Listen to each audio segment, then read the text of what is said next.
प्रकृति स्वरूपम प्रकृति स्वरूपम प्रणम्यम प्रणम्यम प्रणम्यम प्रणम्यम। बोल माता आदिशक्ति जगत जननी जगदम्बाते की। आज इस शिविर के अति महत्वपूर्ण क्षणों पर यहाँ उपस्थित अपने समस्त शिष्यों भक्तों माँ के भक्तों व यहाँ उपस्थित समस्त जिज्ञासुओं को अपने हृदय में धारण करता हुआ माता आदि शक्ति जगत जननी जगदम्बा का पूर्ण आशीर्वाद प्राप्त करता हुआ अपना पूर्ण आशीर्वाद समर्पित करता हूँ। आज जहाँ कर्म बंधन से जकड़ा हुआ पूर्ण विश्व जगत ऐसी अवस्था में आ चुका है जहाँ पर यदि देखा जाए तो आज एक भी परिवार ऐसा नजर नहीं आएगा जो ये कह सके कि मुझे संतुष्ट की प्राप्ति है, मुझे शांति की प्राप्ति है, मैं अपने जीवन से संतुष्ट हूँ, मैं अपने गृहस्थ जीवन से संतुष्ट हूँ। यही क्षेत्र आज अध्यात्म क्षेत्र के लिए भी है। आज दूसरा पहलू अध्यात्म क्षेत्र का है जहाँ हजारों साधु संतों सन्यासियों की लाइन लगी होगी, मगर यदि उनके नजदीक जाकर के उनसे पूछा जाए कि क्या तुमने आत्म शांति प्राप्त की, क्या तुमने अपने इष्ट के दर्शन प्राप्त किए, क्या जिस मार्ग पर तुम बढ़ करके समाज को मार्गदर्शन दे रहे हो वह अधिकार तुम्हारे पास है, तो सब जगह ना में ही उत्तर प्राप्त हो सकेगा। क्योंकि यह कर्म बंधन से जकड़ा हुआ समाज जो एक परिवर्तनशील जगत है, इस परिवर्तनशील जगत में हमारे कर्म की प्रधानता इतनी महत्वपूर्ण है कि अगर हम कर्म की प्रधानता को समझ जाएं तो हम वह सुख और शांति प्राप्त कर सकते हैं जिस सुख और शांति की तलाश में आज पूरा समाज भटक रहा। मैं भक्तों को अपने चिंतनों में जाने के पहले आज अवगत भी करा दूं कि मैं आप लोगों के सम्मुख पूर्व में ऋषियों मुनियों के दिए हुए चिंतनों के कथानक के रूप में उपस्थित करने के लिए उपस्थित नहीं हुआ हूँ। मैं समाज को एक चेतनात्मक चिंतन देने उपस्थित होता हूँ, एक वह मार्ग बतलाता हूँ जिस मार्ग पर चलकर वह माता आदि शक्ति जगत जननी जगदम्बा की कृपा प्राप्त कर सके। क्योंकि वास्तविकता यही है, एक कथावाचक कभी समाज का कल्याण नहीं कर सकता, एक अपूर्ण व्यक्तित्व कभी किसी को पूर्णता प्रदान नहीं कर सकता। यह हमारे धर्म का सतत पतन होता चला जा रहा है कि आज कथावाचकों से समाज पूरा इस तरह से बंध चुका है कि वह सत्य की डोर से बहुत दूर कट करके गिर चुका है जाकर के। आज केवल कथावाचकों के बीच में पूरा समाज अपने आप को बांध चुका है, जबकि वास्तविकता यह है कि हमारे पूर्व के ऋषियों मुनियों ने जो कुछ भी ज्ञान दिया, एक एक ज्ञान एक एक मार्ग बताने के लिए अपने शरीर को तपाया खपाया, वर्षों वर्षों बैठ करके तपस्या की, 100 साल 2 साल वर्षों तक अपने शरीर को तपाते रहे खपाते रहे, जब कहीं जाकर के शोध कर करके समाज को है मार्गदर्शन दिया। उनके बाद पतन की स्थिति आती गई पुजारियों और पंडितों के उसमें। मगर पहले जो भी पुजारी पंडित और ज्योतिषाचार्य थे वह भी कुछ ना कुछ उनके पास ज्ञान थी, कुछ ना कुछ तपस्या थी, वह भी प्रकृति सत्ता का पूजन बड़ी आस्था और विश्वास से किया करते थे। मगर इस कलिकाल में मंदिरों का पूजन पाठ, कथाओं का लोगों को सुनाने का क्रम केवल अर्थ अर्जन के लिए हो चुका है। उन पंडितों के पास, उन पुरोहितों के पास, उन कथावाचकों के पास अपना तप बल नाम की कोई चीज नहीं है। आज उनका ध्येय यदि समाज के बीच बढ़ते हैं तो मूल ध्येय होता है कि हम अपने जीव को उपार्जन के लिए धन अर्जन करेंगे। यह मैं नहीं कह रहा, आप लोग अपनी बुद्धि से सोचे समझे और विचार करें। उनके अतीत को देखें,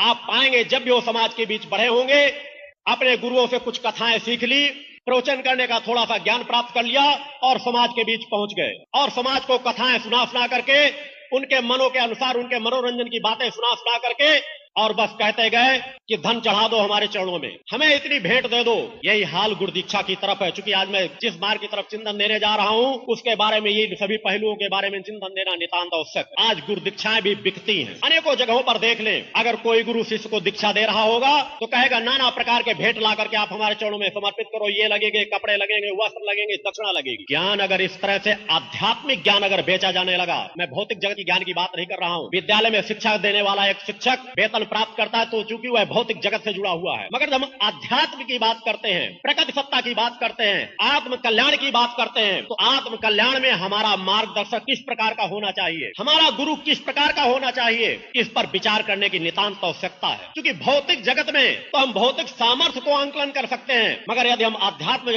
जगत में बढ़ना चाहते हैं, अध्यात्म में माता आदि शक्ति जगत जननी जगदम्बा की कृपा प्राप्त कर सकते हैं, अपना आत्म कल्याण प्राप्त करना चाहते हैं, किसी भी देवी देवता की कृपा प्राप्त करना चाहते हैं, तो समाज को एक बार पुनः रुक करके विचार करना पड़ेगा। उसे सोचना होगा कि क्या कथावाचक आपका कल्याण कर सकेंगे, जिन्हें खुद नहीं मालूम कि 2 मिनट बाद उनके साथ क्या घटित होने वाला है। जिन्होंने स्वतः अपनी आत्मा से आत्म साक्षात्कार किया नहीं, क्या गुरु पद पर बैठने का उनका अधिकार है?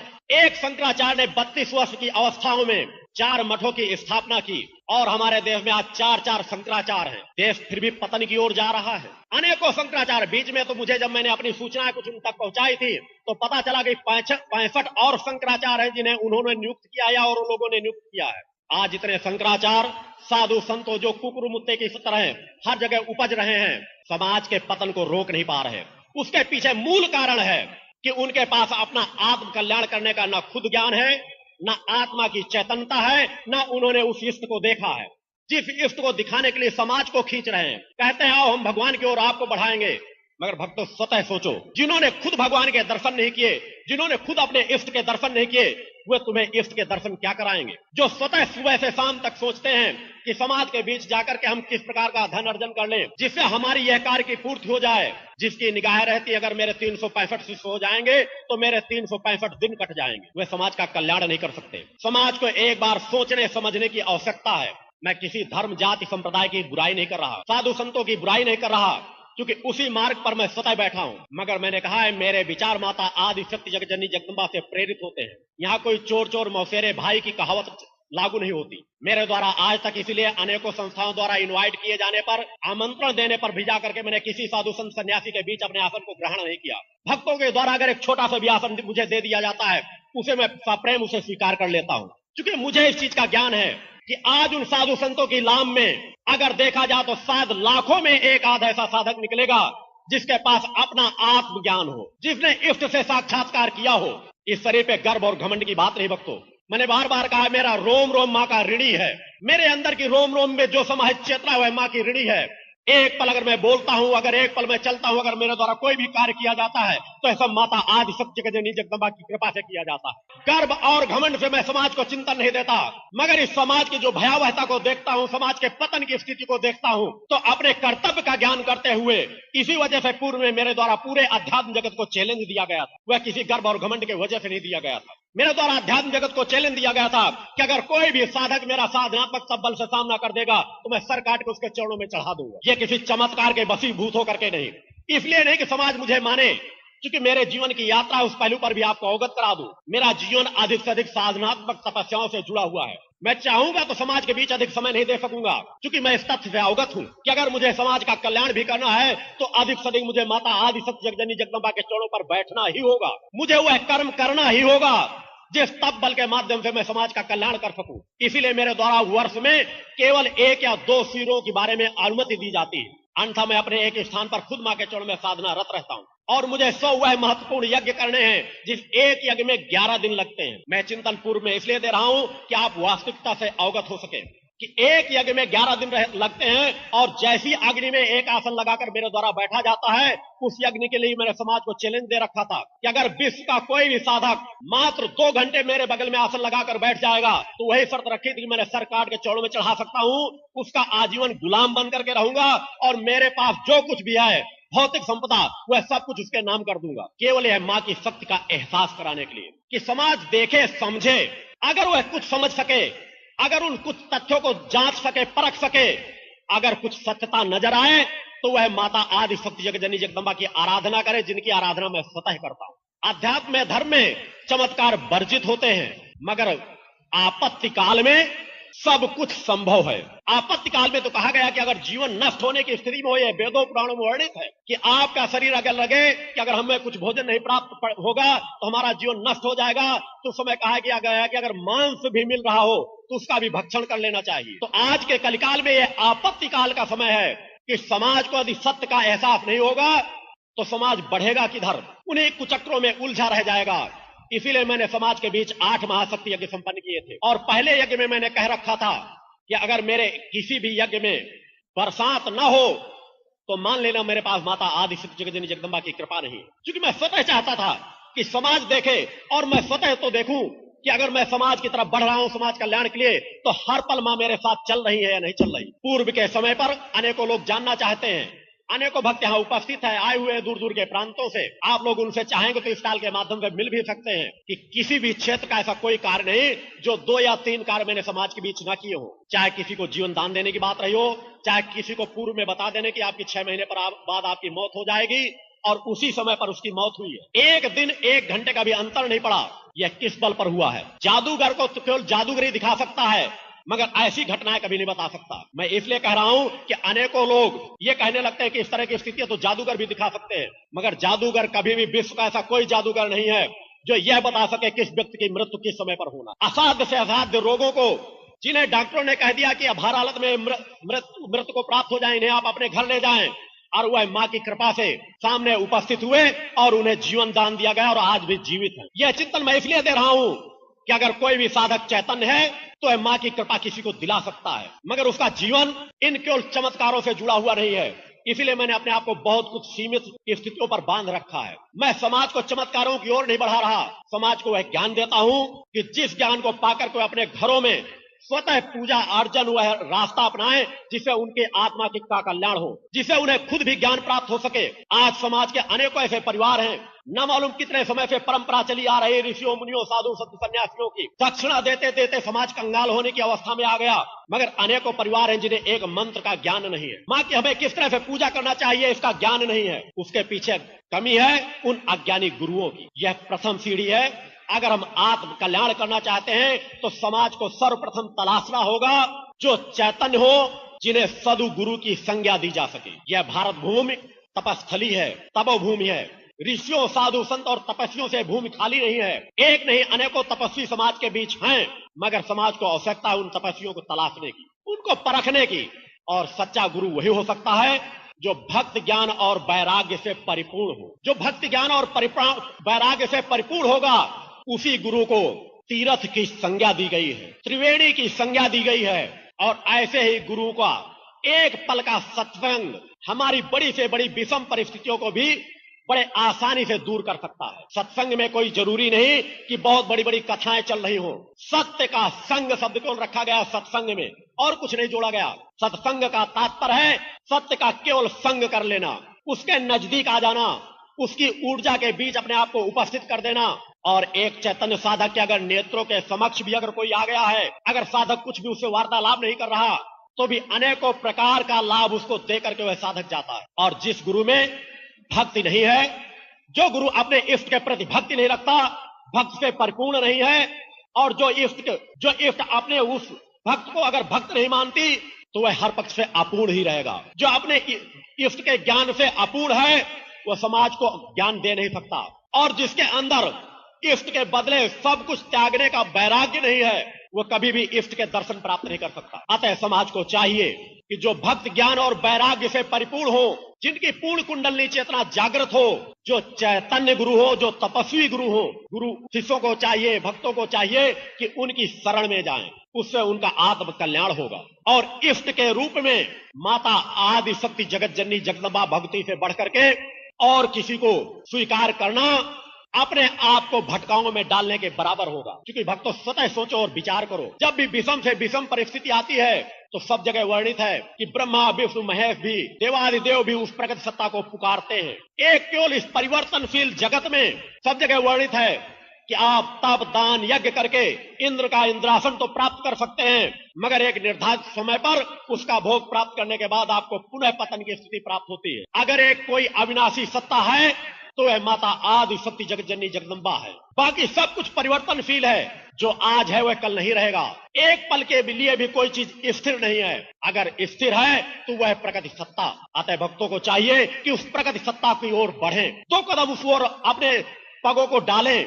अगर वह अपने घर पर भी मेरे द्वारा प्रदान किए गए ओम जगदम्बिके दुर्गाई नमः एक ऐसा सरल और चैतन्य उत्कीलित मंत्र है कि ओम जगदम्बिके दुर्गाई नमः का कोई भी भक्त, मेरा शिष्य हो या न हो, मेरा भक्त हो या न हो, अगर वह ओम जगदम्बिके दुर्गाई नमः मंत्र का जाप कुछ भी करता है, इस मंत्र को आप पूजन स्थान पर बैठ करके भी कर सकते हैं, चलते फिरते भी कर सकते हैं, मानसिक किसी भी अवस्था में शुद्धता की स्थिति में कर सकते हैं, आपको माता आदि शक्ति जगतजननी जगदम्बा की कृपा अवश्य प्राप्त हो। यह एक ऐसा मंत्र है जिस मंत्र को माध्यम बना करके मैंने लाखों परिवारों का कल्याण किया है, जिनके प्रमाण है कि विषम से विषम परिस्थिति में भी अगर उन्होंने इस मंत्र का सहारा लिया है, मां की कृपा का सहारा लिया है, तो उन्हें मां का सहारा अवश्य प्राप्त हुआ है। और जो भक्त ज्ञान से वैराग्य से परिपूर्ण गुरु नहीं होगा, वह आपका कल्याण कर नहीं सकता। आप लोगों को विचार करने की आवश्यकता है। अनेकों जगह शिविर लगते हैं कि आप उपस्थित होइए, 2 दिन में मैं आपकी कुंडली चेतना जागृत कर दूंगा। मेरा चैलेंज है पूरे विश्व अध्यात्म जगत का कि 3 दिन नहीं,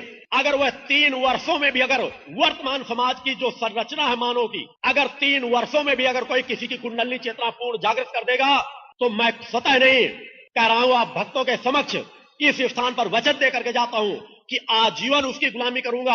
अपने आश्रम, अपनी संस्था, अपने सैकड़ों शिष्यों के साथ उसका अनुयायी बन जाऊंगा। जरा सोचो भक्तों, समाज को कितना बड़ा गुमराह किया जाता है। संभव ही नहीं, क्योंकि उस यात्रा को मैंने तय किया है, प्रकट सत्ता से मैंने एकाकार किया है। मैंने उन परिस्थितियों का आंकलन किया है और आंकलन करने के बाद मैंने स्वतः पाया है कि वर्तमान कलिकाल में 7 वर्ष के पहले किसी भी स्थिति में संभव ही नहीं कि कोई किसी को चैतन्य बना सके। यह वर्णित है कि चैतन्य गुरु पारस के समान होता है। अगर वह चाहे तो किसी को एक पल में जागृत कर सकता है। मगर मैं इस विश्व अध्यात्म जगत को चैलेंज इसलिए देता हूं कि वह पारसमणि आज विश्व अध्यात्म जगत में किसी अन्य के पास नहीं है, इसलिए वह नहीं जागृत कर सकता। संभव है, मगर वर्तमान कलिकाल में संभव नहीं है। मैं पूरे विश्व अध्यात्म जगत को चैलेंज देता हूं कि अगर कोई भी व्यक्ति 3 दिन है, 3 वर्षों में अगर यह कहता मैं एक पल में जागृत कर सकता हूं, तो मैं उसे चैलेंज देता हूं। और मैं आपके सामने वचन देता हूं इस शिविर में, इस हरियाणा प्रांत में, इस यमुनानगर शहर में, कि अगर वह 3 वर्ष का समय लेंगे तो मैं 3 दिन के अंदर उस शिष्य की, मगर उसे शिष्य बनना होगा, उसकी चेतना को जागृत कर दूंगा, उसे सूक्ष्म में उसके शरीर के दर्शन करा दूंगा। मेरे साथ ये कहने की बात नहीं, आज भी शिविर में 3-4 ऐसे शिष्य बैठे हैं जिन्हें मैंने सूक्ष्म का दिग्दर्शन कराया है। स्थूल की अनुभूतियां तो कुछ भी हो सकती हैं, मगर सच्ची अनुभूति तो वह है कि जब हम देख सके कि हमारे अंदर की जो आत्मा बैठी है, जब इस स्थूल शरीर से निकल करके बाहर विचरण करे और वह देखे कि हमारे शरीर की वास्तविकता क्या है, तभी समाज समझ सकेगा, तभी समाज जान सकेगा कि यह नश्वर जगत है। और इस नश्वर जगत में हमें कर्म की प्रधानता अपनाना नितांत आवश्यक है। सुख दुख के इस भंवर जाल में हमें अपनी आत्मा को उलझाना नहीं, सुख और दुखों का उपयोग करना है, उपभोग नहीं। मगर समाज उपयोग की जगह उपभोग में लिप्त है। अगर भक्तों तुमने सुख और दुख को एक समान शत्रु के रूप में नहीं माना, क्योंकि ना आपका सुख सगा है और ना आपका दुख सगा है। सुख आपसे उपभोग की जगह आपको बढ़ा देता है। आप भौतिक जगत से सामर्थ्य हैं, धन दौलत से आप परिपूर्ण हैं, तो आप खूब उपभोगवादी जीवन जीते हैं। मगर उसी को अगर उपयोगवादी जीवन बना ले तो ना तो कभी आपकी वह धन संपदा नष्ट होगी और ना कभी आप संस्कार से क्षीण होंगे। क्योंकि मेरी बात नहीं, ये ऋषियों मुनियों की पूरा इतिहास साक्षी है। भगवान कृष्ण ने भी गीता का संदेश हरियाणा प्रांत में ही दिया है कि कर्म से ही हमारे भाग्य का निर्माण होता है। तो जब हमारे कर्म से हमारे भाग्य का निर्माण होता है तो भोगवाद जीवन तो हमारे जीवन में जुड़ना ही नहीं चाहिए। हम हर चीज का उपयोग करें। हमारा यह जीवन भी है, मेरे द्वारा समाज को चिंतन दिया गया है कि माया महा ठगिन में जानी में नहीं कहता, क्योंकि माया ठगनी नहीं है। अगर भक्तों ठगनी है तो आपकी है काया। बचा सको तो अपनी इस काया से बचो जो हर पल आपको ठग रही है, लूट रही है, उपभोगवादी जीवन में आपको बढ़ा रही है। अतः न तो आपका सुख सगा है, न आपका दुख सगा है। अगर कुछ भी सगा है तो वह जो आपके पास पूर्व संस्कार भाग्य से आपके पास सामर्थ्य आया है, उसका जो आप उपयोग कर लेते हैं। और उपयोग किस प्रकार करें, कौन से कर्म करें, कौन से कर्म ना करें, इसी के लिए आवश्यकता होती है गुरुओं की। इसी के लिए राजा महाराजा भी अपना धर्म गुरु नियुक्त करते थे। इसी के लिए समाज को भी कहा गया है कि जब तक वह सदगुरु की शरण में नहीं जाता तब तक उसकी मुक्ति और उसका कल्याण कभी नहीं होता। वो केवल इसीलिए कहा गया है कि जब तक सत्कर्मों का ज्ञान देने वाला आपका कोई माध्यम नहीं होगा तब तक आप उपयोगवादी जीवन जी नहीं सकेंगे। आप उपभोगवादी जीवन में आप बढ़ जाएंगे। और यही कारण है हमारे पूरे समाज के पतन का। सरल से सरल मार्ग है जिनमें अपने आप जीवन को आप बढ़ा करके वह कुछ प्राप्त कर सकते हैं जिसकी आपने कल्पना भी नहीं की हो। मेरे द्वारा समाज को चैतन्य करने के लिए शक्ति जल का निर्माण करके निःशुल्क वितरित कराया जाता है।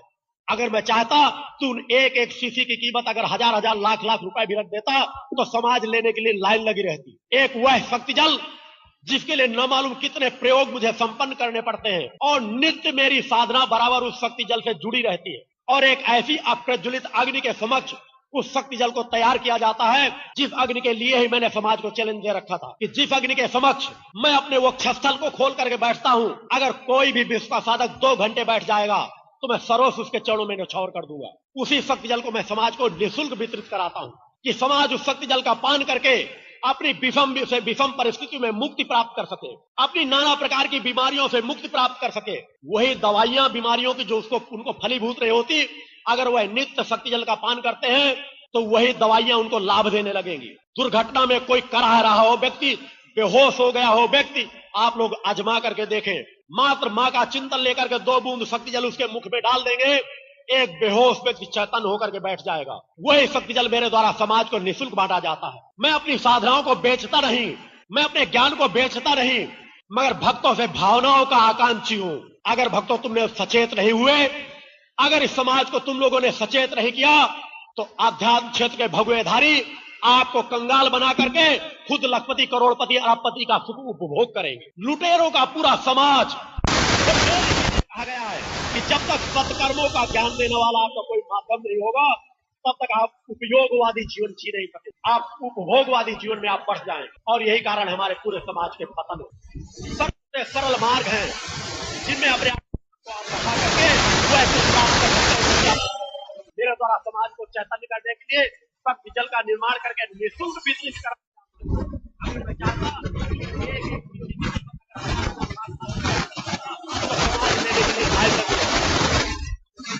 एक हुआ शक्ति जल जिसके लिए न मालूम कितने प्रयोग मुझे संपन्न करने पड़ते हैं, और नित्य मेरी साधना बराबर उस शक्ति जल से जुड़ी रहती है। और एक ऐसी अप्रचलित अग्नि के समक्ष उस शक्ति जल को तैयार किया जाता है, जिस अग्नि के लिए ही मैंने समाज को चैलेंज दे रखा है कि जिस अग्नि के समक्ष मैं अपने वो छत्तर को खोल करके बैठता हूँ, अगर कोई भी विश्व का साधक 2 घंटे बैठ जाएगा तो मैं सर्वस्व के चरणों में छोड़कर उसी शक्ति जल को मैं समाज को निःशुल्क वितरित कराता हूँ कि समाज उस शक्ति जल का पान करके अपनी विषम से विषम परिस्थिति में मुक्ति प्राप्त कर सके, अपनी नाना प्रकार की बीमारियों से मुक्ति प्राप्त कर सके। वही दवाइयां बीमारियों की जो उसको फलीभूत नहीं होती, अगर वह नित्य शक्ति जल का पान करते हैं तो वही दवाइयां उनको लाभ देने लगेंगी। दुर्घटना में कोई कराह रहा हो व्यक्ति, बेहोश हो गया हो व्यक्ति, आप लोग आजमा करके देखें। मात्र मन का चिंतन लेकर के 2 बूंद शक्ति जल उसके मुख में डाल देंगे, एक बेहोश व्यक्ति वही शक्ति जल मेरे द्वारा समाज में निःशुल्क बांटा जाता है। मैं अपनी साधनाओं को बेचता नहीं, मैं अपने ज्ञान को बेचता नहीं, मगर भक्तों से भावनाओं का आकांक्षी हूं। अगर भक्तों तुमने सचेत नहीं हुए, अगर इस समाज को तुम लोगों ने सचेत नहीं किया, तो आध्यात्म क्षेत्र के भगवेधारी आपको कंगाल बना करके खुद लखपति, करोड़पति, अरबपति का सुख उपभोग करेंगे। लुटेरों का पूरा समाज आध्यात्म जगत में इस तरह से छा चुका है जिसकी कोई कल्पना नहीं। मैंने इसलिए समाज को समय दिया है, और 1 वर्ष का आगे तक का मैंने समय दे रखा है, क्योंकि उसके बाद मुझे अखंड साधनाओं के कुछ ऐसे उनमें रत हो जाना है कि मैं चाह करके भी समय नहीं दे सकूंगा। इसलिए मैंने समाज को समय दिया है कि अगर विश्व की किसी प्रकार की तुलनात्मक प्रतियोगिता एक बार कराई जाए, विश्व के धर्माचार भी इकट्ठे हो, एक प्रकार के 2 कार्य ला करके सामने रख दिए जाएं और देखें कि वह अपने तंत्र मंत्र का पूरा उपयोग कर ले। वह उसे लाभ दे पाते हैं कि एक माँ का एक छोटा सा रजकण केवल एक माँ शब्द के बल पर उनको वह लाभ दे गुजर। मैंने समाज को कहा है कि जादूकरी और चमत्कार के मैं कार्य नहीं दिखाता, मगर अगर समाज चाहे तो मैं किसी भी मौसम में अपने 11 दिन के यज्ञ में माँ का जो अनुष्ठान करता हूँ, जिसमें मैं माँ का आवाहन करता हूँ, उस यज्ञ में बरसात करा सकता हूँ। ये केवल इस सत्यता को जानकारी देने के लिए कि समाज अगर सत्यता को समझ सके, परख सके, तो मेरे बताए हुए उस मेरे पीछे न दौड़े, क्योंकि मेरे पीछे तुम दौड़ोगे भी तो यह शरीर तुम्हारे पास कब तक रहेगा। अगर मेरे द्वारा उस सत्यता का कुछ एहसास हो तो चल सको तो 2 कदम मेरे बताए हुए मार्ग पर चलो, जो माता आदि शक्ति जगत जननी जगदम्बा की ओर जाता है, उस प्रकट सत्ता की ओर जाता है, जो इस कलिकाल में आपका सहारा बनेगा, जिसके आवाज की होता हर घर को है।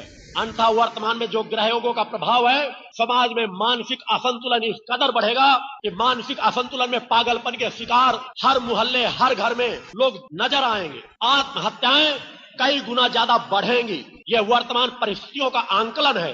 दुर्घटनाओं के योग बढ़ेंगे। एक देश दूसरे देश से युद्ध करेगा।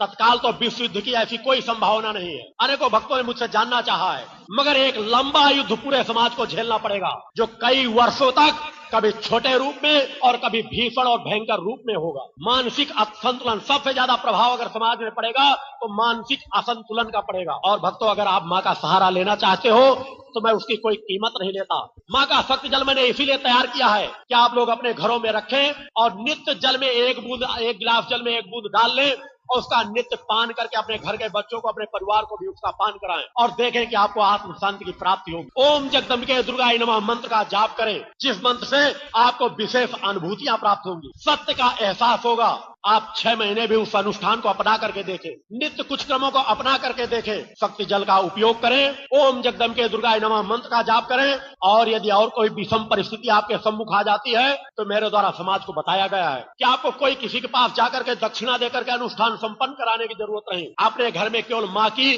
24 घंटे की अखंड ज्योति जला ले, माँ के संक्षिप्त आरती कर ले, पूजन कर ले, जैसा भी आपको ज्ञान हो, और माँ के चरणों में अपनी कामना को रख करके अखंड 24 घंटे के लिए ज्योति जला दे और अपना निवेदन माँ के चरणों में रख दे। और उसके बाद देखें भक्तों कि आपको माँ का सहारा मिलता है या नहीं मिलता। माँ तो कण कण में मौजूद है, हर जगह मौजूद है। हम उसे पुकारे तो हम उसे देख पाए या नहीं देख पाए, मगर माँ हमें हर पल देख रही है। वह प्रकट सत्ता हमें हर पल देख रही है, मगर हम सतह मुख मोड़े खड़े हैं। अतः समाज को, क्योंकि आज मैं जिस महत्वपूर्ण चिंतन में देने का पहले चिंतन मैंने बनाया था उसका विस्तार बहुत लंबा हो जाता, इसलिए मैंने सोचा समाज को वह मार्ग ही बताऊं जिस मार्ग को समाज की आवश्यकता है। कि जिन क्षणों तक वह मेरे पास बैठा है उन क्षणों तक जो मेरे नेत्रों में है उनके प्रति मेरा क्या चिंतन है, मेरा क्या कर्म है, कर्तव्य है, इसका ज्ञान मुझे है कि इन महत्वपूर्ण परिस्थितियों में वह मेरे साथ कितने क्षण गुजार रहे हैं। मगर वह मार्ग भी बताना मेरे लिए आवश्यक है जिस मार्ग को वह लोग अपनाएं। आपको किसी साधु संत सन्यासी के पास भटकने की जरूरत नहीं। आपको किसी चीज का ज्ञान है या नहीं, आप अपने घर में माँ की केवल अखंड 24 घंटे की ज्योति जला लें। आप चाहे तो, चूंकि मेरे द्वारा अभिमंत्रित चैतन्य और मेरा चिंतन उस कुमकुम से जुड़ा रहता है, वह कुमकुम स्टॉल से ले ले और बाजार से जाकर चाहे जितना उसमें मिला ले, अगर वो आपका घट जाए, और नित्य अज्ञाचर पर कुमकुम का तिलक लगा करके देखे। मेरा चैलेंज है, अगर किसी के गले में लाल रक्षा कवच पड़ा हुआ है, कुमकुम का तिलक लगाए हुए है और शक्ति जल पर जिसकी आस्था है और नित्य पान करता है शक्ति जल का, दुनिया का कोई से बड़ा से बड़ा तांत्रिक उसका अहित नहीं कर सकता।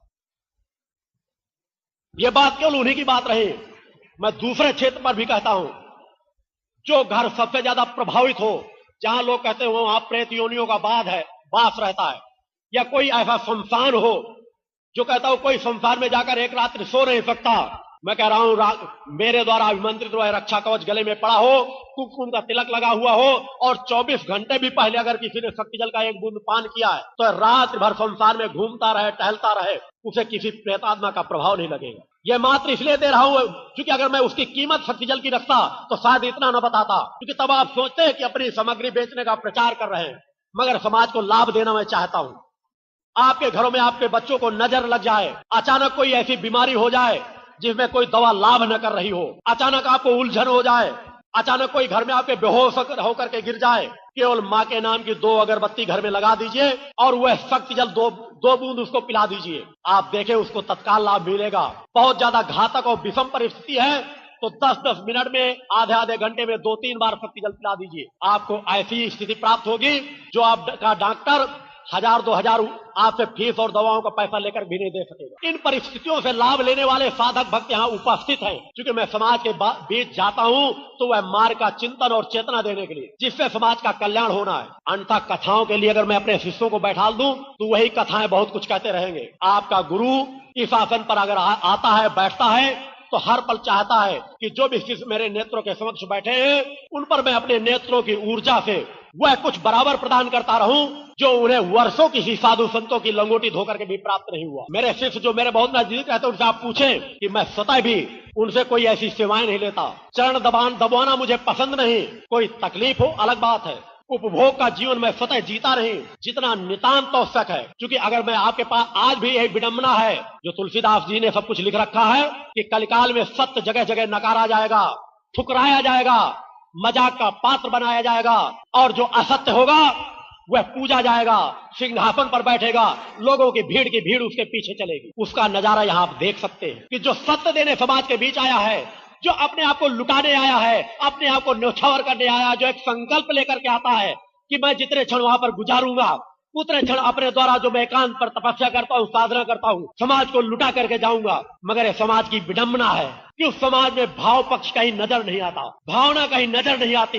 कई बार विचार आता है कि जो मैंने ये संकल्प ले रखा कि समाज में वर्ष में 2 बार समाज के बीच जाऊंगा, उसे संकल्प से बांध लूं कि मैं अपने आश्रम से कहीं भी समाज के बीच प्रवेश ही नहीं करूंगा, क्योंकि मुझे जो कुछ करना है वह मैं 7 तहखाने के अंदर से भी कर सकता हूं। मगर मैं जानता हूं कि शरीर का भी जितना उपयोग यदि अगर समाज कर ले तो वह उसके लिए और अच्छा होगा। मेरी साधनाएं, मेरे कर्म तो अपनी तरह से चल ही रहे, मगर मैं जानता हूं कि वहां पे बैठ करके समाज मेरी वाणी को सुन नहीं सकेगा, मेरी व्यथा को देख नहीं सकेगा, मेरी तड़प को देख नहीं सकेगा। मैं तो आज भी कहता हूं कि मैं लंगोटी लगा करके एक पत्थर की शिला पर भी अब पूरा जीवन गुजारने के लिए तैयार हूं, मगर समाज केवल मेरे बताए हुए मार्ग पर चले। आज अगर मैं सामान्य अवस्था में और आ जाऊं तो समाज तो और सत्य को ठुकरा देगा।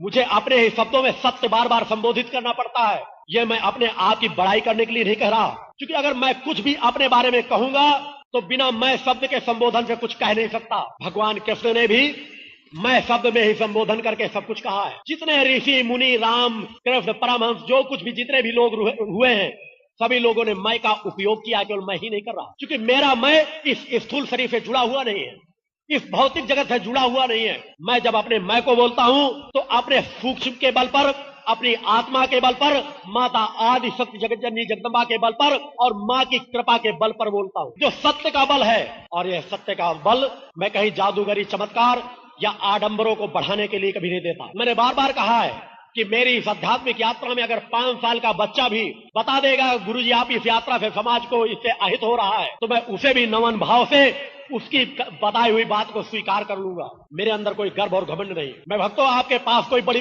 कथानकों को सुनाने नहीं आया, क्योंकि अगर जब आप कथानक ही सुनना चाहेंगे तो मेरा चैलेंज है कि इस अवस्था में मैंने जो माँ की कृपा को प्राप्त की है, दुनिया विश्व में किसी भी धर्म, संप्रदाय, जाति का ऐसा कोई धर्म ग्रंथ नहीं है जिसका विवेचन मैं न कर सकूं, जिसकी व्याख्या मैं न कर सकूं, जिसका ज्ञान मैं न दे सकूं। और यह सब कुछ पाया है मैंने मां शब्द के बल पर। मैंने कहा समाज समझे देखे तो मैं किसान परिवार में जन्म मैंने लिया है, समाज की हर परिस्थितियों को मैंने झेला है, समझा है, जाना है। मैंने सभी परिस्थितियों को खुद भोगा है। मैंने अपने शरीर को तपाया है माँ की कृपा से। समाज की विषम परिस्थितियों को देख करके तड़पता हूँ कि समाज किस तरह से लूटा जा रहा है, किस तरह से ठगा जा रहा है। कौन देगा समाज को मार्ग? माँ तो कण कण में मौजूद है, मगर जब तुम्हारे पास देखने की आंखें नहीं है तो माँ की बातें कैसे सुन सकोगे? तुम्हें आवश्यकता है एक मार्गदर्शक की, जो तुम्हारे बीच बैठ सके, तुम्हारे साथ यात्रा तय कर सके, तुम्हें सब परिस्थितियों से अवगत करा सके कि सत्य क्या है, असत्य क्या है, असत्य का ज्ञान करा सके और सत्य का ज्ञान करा सके। मैं अपने आप को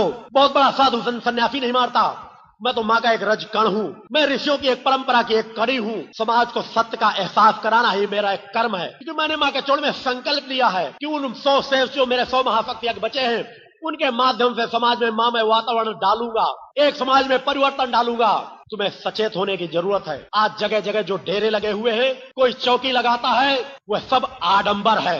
कहीं पर भी अगर मैं कह दूं वहां पर प्रेत आत्माओं का तो वास हो सकता है, देवी देवता कभी किसी के शरीर में अभुआ करके नहीं आते। जिस तरह के वह डेरे बनाए बैठे हैं कि दिन में राम राम और रात में पौआ चलता है, वह आपका कल्याण नहीं कर सकेंगे। मैं नहीं कह रहा हूं, आप लोग बुद्धिजीवी वर्ग के लोग हैं, पढ़े लिखे हैं, मगर आज शासन तो ज्ञान का दुरुपयोग कर ही रहा है कि अच्छे से अच्छे क्लास 1 अधिकारी जो बेचारे 16, 17 साल तक दिन रात अध्ययन कर करके क्लास 1 अधिकारी बनते हैं, वह अंगूठा छाप नेताओं के पीछे पीछे घूम रहे हैं। तो राजनीति तो ज्ञान का दुरुपयोग कर ही रही है, मगर कम से कम जो आपकी आत्मा है, जिस पर आपका अधिकार है, उसे तो अज्ञानियों का गुलाम मत बनने दो। आपकी आत्मा जो प्रकृति सत्ता की आत्मा है, आत्मा और परमात्मा को एक रूप कहा गया है, उसे सोचो, समझो, जानो और पहचानो। हर मनुष्य के अंदर एक आत्मा बैठी हुई है। मैं नहीं कहता तुम मुझे मानो, मैं नहीं कहता तुम मेरे बताए हुए मार्ग पर चलो ही, मगर क्या तुम नहीं मानते कि तुम्हारे अंदर कोई चेतना बैठी है? जब भी वह चेतना निकल के जाती है तो आपका शरीर नष्ट हो जाता है। 10-12 घंटे के अंदर आपके शरीर में दुर्गंध आ जाती है। तो आप अपने अंदर की उस चेतना को तलाशते क्यों नहीं, उसे खोजते क्यों नहीं? और उसे खोजने का बहुत सरल मार्ग है। बहुत बड़ी बड़ी साधनाओं की आवश्यकता प्रारंभ में नहीं, आवश्यकता है कि आप केवल नशा मुक्त जीवन जिए, क्योंकि जब तक आप नशा मुक्त जीवन नहीं जिएंगे तब तक आप कभी भी आत्मा से एकाकार नहीं कर सकते। आप तक आत्मा में पड़े हुए आवरण को आप हटा नहीं सकेंगे। यदि आप नशा मुक्त जीवन जीने का संकल्प ले लें कि हम नशा मुक्त जीवन जिएंगे और कुछ समय शांत एकांत में बैठ करके, अगर आप हो सकता है आप किसी दूसरे धर्म के अनुयायी हो, आप हो सकता है माता भक्ति को आप मानते ही ना हो, मगर आप अपने आप को तो मानते हैं कि आप जीते जागते हैं, आप शांत एकांत स्थान पर बैठ जाएं। हो सके तो उस स्थान को थोड़ा सुगंधित कर लें, क्योंकि दुर्गंध आपको विचलित करेगी और सुगंध आपको एकाग्रता प्रदान करेगी। और शांत चित्त बैठ करके किसी भी आसन में, जिस आसन में आप बैठ सके, अपने दोनों भुवों के मध्य आज्ञा चक्र पर ध्यान लगा करके अपने आप को शून्य में ले जाएं। क्योंकि सत्यता को आप पाएंगे कैसे? क्या इस भौतिकवाद के झंझावातों में? क्या आपके विचारों के प्रवाह जो चारों तरफ उथल पुथल कर रहे हैं? क्या आपकी इंद्रियां जिस तरह से बेलगाम घोड़ों की तरह दौड़ रही हैं, उन झंझावातों में आप ध्यान लगा सकेंगे, आत्मा को पहचान सकेंगे? ऐसा संभव नहीं। उस आत्मा को जानने पहचानने के लिए आपको एकांत की आवश्यकता होगी। आप मंदिरों में नहीं जा सकते, कोई आवश्यकता नहीं। आप अपने घर में कोई छोटा सा स्थान बना ले, किसी भी साफ सुथरे स्थान पर आप बैठ जाएं, जो भी आसन आपको लगाने में सुविधा हो, जिसमें आप 10-15 मिनट भी शांत से बैठ सकते। पूरे कमर की मेर के दंड को आप सीधा कर लें, सीधा करके आप चाहें तो हाथों को बीच में रख लें, चाहे तो ऐसे रख लें, या जिस अवस्था में चाहे रख लें जैसे आपको सुविधा हो, क्योंकि हाथों का रखना विशेष महत्वपूर्ण नहीं है। और दोनों भुवों के मध्य में अपने नेत्रों को बंद करके बिल्कुल शून्यवत हो जाएं। अगर आप किसी इष्ट से जुड़े हुए हैं, किसी गुरु के से जुड़े हुए हैं, तो पहले उसका मंत्र जाप करें। मगर आप अगर शून्य में जाना चाहते हैं तो पहले अपने आप को शांत एकांत में एकाग्र करें। आप देखें, बाहर की आवाजों से आप कटाव करें अपने आप को धीरे धीरे। पहले आपका मन विचलित होगा, नाना प्रकार की स्थितियों में भटकेगा, मगर जब आप सतत प्रयास करते रहेंगे, अभ्यास करते रहेंगे, तो आपके अंदर एकाग्रता आएगी और आप देखेंगे कि धीरे धीरे आपका शरीर शून्यवत होता चला जाएगा, आपका शरीर बिल्कुल हल्का हो जाएगा। कई बार आपको एहसास होगा कि हमें पता ही नहीं चला कितना हमारा समय गुजर गया। और जब आपके अंदर केवल आज्ञा चक्र में शून्यवत बनाने की स्थिति आ जाएगी, एक बिंदु बनने की स्थिति आ जाएगी, तो आपको अनुभूतियां आपकी बढ़ने लगेंगी, स्वप्नों के माध्यम से आपको संकेत मिलने लगेंगे और आपकी अंतरात्मा से स्वतः प्रेरणा उठने लगेगी कि आपको किस सदगुरु की शरण में जाना है। आपकी अपनी आत्मा जिस परम सत्ता से जुड़ी हुई होगी, खींच कर वहां पहुंचा देगी। एक बार नहीं, बार बार आपको प्रेरणा देगी, खींच कर पहुंचा देगी। का तात्पर्य नहीं कि आप मेरे सम्मुख आ गए हैं तो आप उसी शब्द को लागू कर लें, क्योंकि मैं अपने से जुड़ने के पहले शिष्यों को बार बार कहता हूं, एक बार नहीं 1000 बार सोचो। जब आप एकांत में महीनों गुजार लो अपने घरों में, बार बार आपके अंतःकरण से प्रेरणा उठे कि तुम्हें मेरा शिष्य बनना है, तभी शिष्य बनो, अन्यथा मैं तो पूरे समाज के लिए एक भाव से पूरे समाज को स्वीकार करता हूं। मगर आपके अंदर जो आत्मा बैठी हुई है, उसको तलाशने का आपको कर्म करना चाहिए। आप चाहें तो अपने घरों में ही बहुत कुछ प्राप्त कर सकते हैं, केवल अगर नित्य आप 1 घंटे का समय देने लगे। आधा घंटे में 2 बार भी दे सकते हैं। नित्य अगर 1 घंटे संकल्पित पूरी परिस्थितियों से एकाग्र होकर के, मगर आपके अंदर भक्ति भाव होना चाहिए। अगर आपका इष्ट और गुरु के प्रति भक्ति भाव नहीं, तो अपनी आत्मा के प्रति भक्ति भाव होना चाहिए। और जब आप भक्ति भाव लेकर के उस प्रकट सत्ता की आराधना करेंगे, आत्म जागरण की क्रिया करेंगे, तो आप स्वतः देखेंगे कि आपके अंदर एक चेतना का प्रवाह आपके अंदर बढ़ रहा। आत्मा के दर्शन करना इतना कठिन कार्य नहीं। मैंने अपने द्वारा भी समाज को कहा है कि समाज अगर भौतिक झंझावातों को छोड़ करके 7 वर्ष मेरे बताए हुए मार्गदर्शन में एक साधक की हैसियत से जीवन जिए, तो 7 वर्षों के अंदर उसके शरीर से निकल करके वह स्वतः इतनी सामर्थ्य प्राप्त कर लेगा कि देखेगा एक सूक्ष्म शरीर उसके बाहर निकल के खड़ा हो जाता। उसी के बारे में कहा गया है कि ना जिसे अग्नि जला सकती है, ना किसे जल भिगो सकता है, ना डुबो सकता है। जो 7 तहखाने के अंदर भी अगर बंद कर दिया जाए तो निकल करके बाहर खड़ा हो जाएगा। यही कारण है मेरे भक्त अनेक, मेरे जो शिष्य हैं, जो समर्पण भाव से नित्य अपनी क्रियाओं में रत रहते हैं, अनेकों स्थानों पर मेरे दर्शन करते हैं, क्योंकि वो कोई अतिशयोक्ति की बात नहीं। अनेकों भक्तों को मैं उन स्थितियों को मैंने एहसास कराया है। आप भी उस यात्रा को तय कर सकते हैं। मैं कल जब हरियाणा प्रांत में आया और यमुनानगर में प्रवेश किया, तो सायंकाल की परिस्थितियों को देख करके मेरा चिंतन हो गया था कि मैं शिविर को कैंसिल कर दूं। मगर फिर भी कुछ भक्तों की भावनाओं को देखते हुए मैंने चाहा कि मैं शिविर में भक्तों के समक्ष उपस्थित हूं, कम से कम उन्हें कुछ अपने क्षणों से एकाकार कराने का समय दूं। कारण मेरे अनुरूप मिला तो मैं सायंकाल कुछ महत्वपूर्ण चिंतन देने का विचार बनाऊंगा। मैंने आज अपनी वास्तविक, क्योंकि वो कोई अतिशयोक्ति की बात नहीं, अनेकों भक्तों को मैं उन स्थितियों को मैंने एहसास कराया है। आप भी उस यात्रा को तय कर सकते हैं। मैं कल जब हरियाणा प्रांत में आया और यमुनानगर में प्रवेश किया, तो सायंकाल की परिस्थितियों को देख करके मेरा चिंतन हो गया था कि मैं शिविर को कैंसिल कर दूं। मगर फिर भी कुछ भक्तों की भावनाओं को देखते हुए मैंने चाहा कि मैं शिविर में भक्तों के समक्ष उपस्थित हूं, कम से कम उन्हें कुछ अपने क्षणों से एकाकार कराने का समय दूं, इसलिए आज मैं आप लोगों के समक्ष उपस्थित हुआ हूं। कल का कार्यक्रम जिस प्रकार से भी, क्योंकि अगर कल का वातावरण मेरे अनुरूप मिला तो मैं सायंकाल कुछ महत्वपूर्ण चिंतन देने का विचार बनाऊंगा। मैंने आज अपनी वास्तविकता से अवगत कराने का चिंतन दिया है।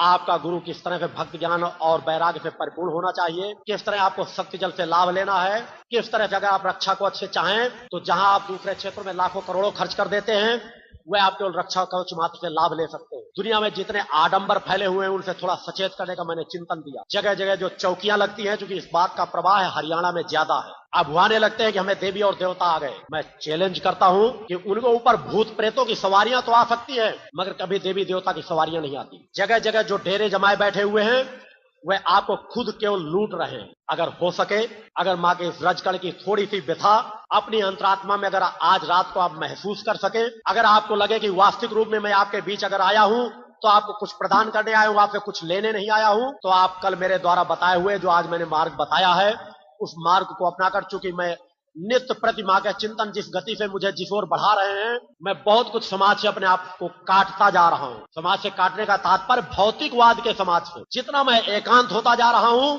उतना ही समाज के लिए मेरे कर्म और बढ़ते जा रहे हैं, क्योंकि स्थूल से अधिक सूक्ष्म, सशक्त और ताकतवर होता है। अगर वह व्यथा आप लोगों को नजर आए तो मेरे बताए हुए उन मार्गों को आप लोग अपनाएंगे। और अगर केवल भौतिक जगत के कथावाचकों से आप संतुष्ट हैं तो मैंने कहा अगर समाज ये भी दृश्य देखना चाहता है तो मैं किसी भी अपने शिष्य को, समाज चाहेगा 5 मिनट अपने सामने बिठा करके जिस क्षेत्र में कह दूंगा उस क्षेत्र में धारा प्रवाह बोलता चला जाएगा। मगर कथाएं भक्तों आपका कल्याण नहीं करेंगी। उन कथाओं में आप थोड़ी देर को तो रच बच सकते हैं, थोड़ी देर के लिए तो आपको मनोरंजन कर सकती हैं, मगर कथाओं से आपका कल्याण नहीं होगा। एक कान से सुनेंगे, दूसरे कान से निकल जाएंगे। राम और कृष्णों का बखान करते करते तो न मालूम कितना समय गुजर गया, मगर आज एक राम मंदिर बनवाने के लिए हजारों चढ़ा दी गई, मगर कोई भी राम का भक्त साधक चैतन्य ऐसा खड़ा नहीं हुआ समाज के बीच जो कह सके राम की कृपा मुझे प्राप्त है, मैं मर्यादा पुरुषोत्तम राम का भक्त हूँ। राम का मंदिर बनवाने के लिए हत्याएं करने की जरूरत है, मेरे अंदर तपबल है कि मैं राम का मंदिर बनवा सकता हूँ।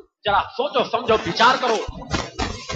अगर उस संतोष साधुओं के हुजूम पे अगर कोई भी राम की भक्ति होती तो वहां हजारों राम भक्त के नाम पर सर नहीं कटवा दिए जाते। मैंने बहुत पहले चैलेंज रखा था कि समाज अगर वह भी जानना समझना चाहता है तो यह रचकण आज भी कह रहा है कि बिना किसी विवाद के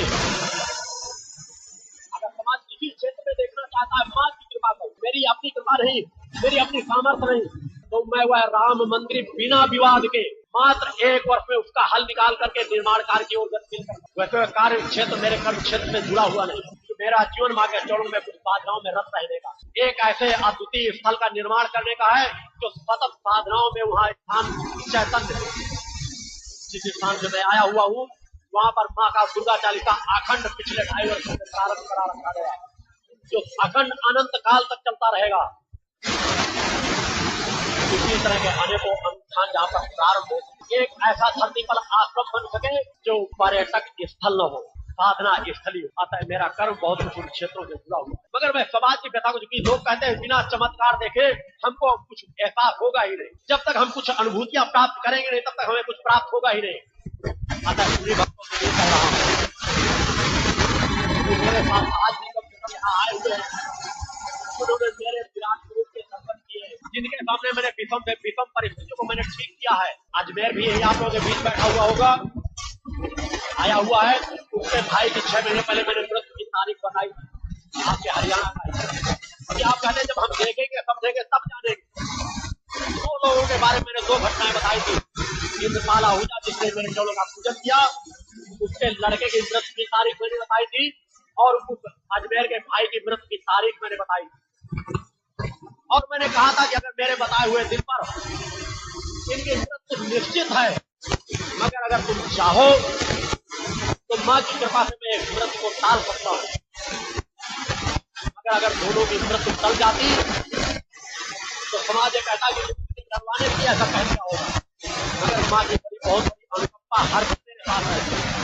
माँ ने कुछ ऐसी परिस्थिति निर्मित की, एक भक्त को जो मैंने कई प्रमाण दिए थे, हस्तरेखा के माध्यम से, मस्तक की रेखा के माध्यम से, शरीर की बनावट के माध्यम से, कि देखो ये मेरा ही ज्ञान नहीं, उन पुरानी पुस्तकों पर भी वर्णित मैं ज्ञान दिखा सकता हूँ कि अगर ऐसी परिस्थिति हो तो उस व्यक्ति की मृत्यु कब होगी। मगर अजमेर का परिवार न वह मान सका मेरी बताई हुई, और कहा गुरुजी तो केवल करवाने के लिए ऐसा कह रहे हैं। मगर एक दूसरे भक्त ने वह पालन किया और महाशक्ति यज्ञ में वह बच्चा उपस्थित रहा, वह आज भी जीवित है, मेरा शिष्य है और मेरे सभी कार्यक्रमों में भाग ले रहा है। इंद्रपाल आहूजा जिन्होंने चरण पूजन किया था उनका लड़का ही है, और अजमेर आपके बीच बैठा हुआ है। जिस तारीख को मैंने बताया था उसी तारीख पर उसकी मृत्यु हुई।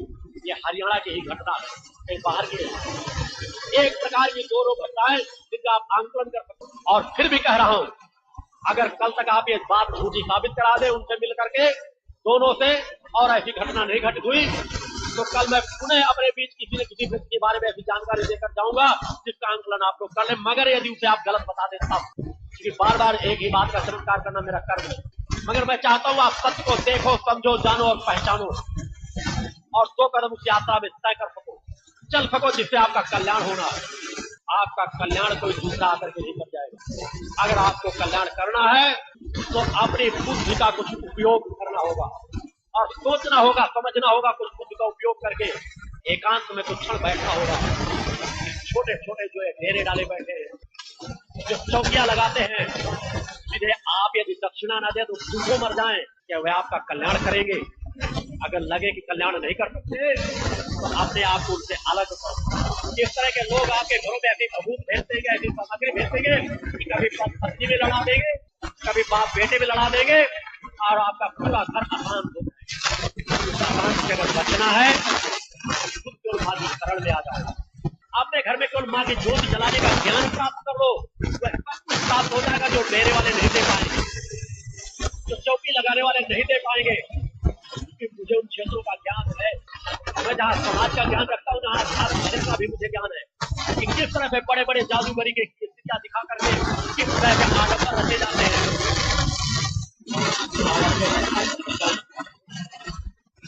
और कल जैसा होगा बाकी जानकारी कल मेरे द्वारा प्रदान की जाएगी, क्योंकि आज समय भी मेरे निर्धारित समय पे जिस तरह बने आना था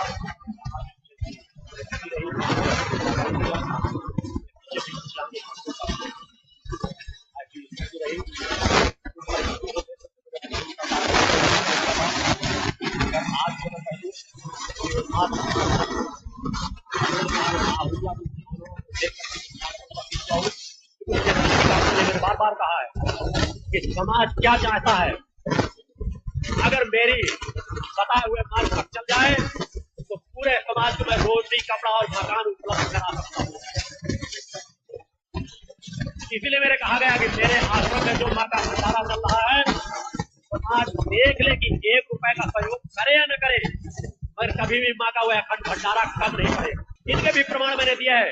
यहाँ पर कमलेश गुप्ता आए हुए हैं, जिस जगह यज्ञ में मैं घटनाएं इसलिए दे रहा हूँ क्योंकि आप लोग प्रवचन में सत्य जानना चाहते हो, उस सत्य की जानकारी देने आया हूँ कि कमलेश गुप्ता से आप मिले, जहाँ पर केवल 500 लोगों का भोजन बनाया गया था, और एक भक्त ने अहंकार में कह दिया था कि गुरुजी यहाँ तो जितने लोग आए उनको हम भोजन करा ही देंगे। मैंने कहा है कि अगर मैं चाहूँ तो जहां पर भी चाहूँ वहां पर अव्यवस्था फैला सकता हूँ, जिस जगह चाहूँ, जिस नगर के नगर को चाहूँ तो उच्चाटित कर सकता हूँ। तुम में सामर्थ्य नहीं कि ऐसा कोई भंडारा कर सको। उन्होंने कहा गुरुजी आप चाहे जितने भक्तों को अपने चिंतन में खींच लीजिए, क्योंकि वहां कोई प्रचार प्रसार नहीं किया गया था, बिल्कुल शून्य था, एकांत साधना चल रही थी। कुल मिला के 400-500 लोग उपस्थित थे। मैंने कहा अगर मैं 7 तहखाने से समाज को खींचने लगूंगा तो समाज की भीड़ इकट्ठी हो जाएगी। उन्होंने कहा गुरुजी 500 व्यक्ति ज्यादा आप 1000 को बुला लेंगे।